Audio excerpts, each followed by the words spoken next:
નમસ્કાર મિત્રો, વાત કરીશું આજના તાજા સમાચારની। ગુજરાતના નેશનલ હાઈવે પર સતત અકસ્માતો વધી રહ્યા છે, ત્યારે આજે વહેલી સવારે ભાવનગર સોમનાથ હાઈવે પર ત્રાપજ નજીક ગમખાવ અકસ્માત સર્જાયો હતો। રસ્તાની બાજુમાં પાર્ક કરેલા ડમ્પરની પાછળ ખાનગી ટ્રાવેલ બસ ઘૂસી જતા 6 વ્યક્તિઓના મોત નિપજ્યા છે, જેમાં એક પુરુષ, 2 સ્ત્રીઓ, 2 બાળકી અને 1 બાળકનો સમાવેશ થાય છે।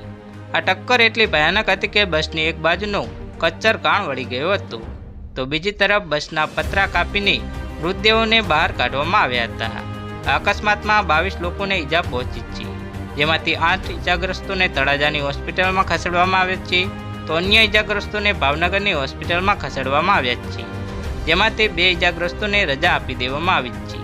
પ્રાપ્ત માહિતી અનુસાર ભાવનગર સોમનાથ નેશનલ હાઈવે પર ત્રાપજ નજીક વહેલી સવારે 6 કલાકના સુમારે હાઈવે પર રેતી ભરેલા ડમ્પરની પાછળ ધડાકભેર બસ ઘૂસી ગઈ હતી।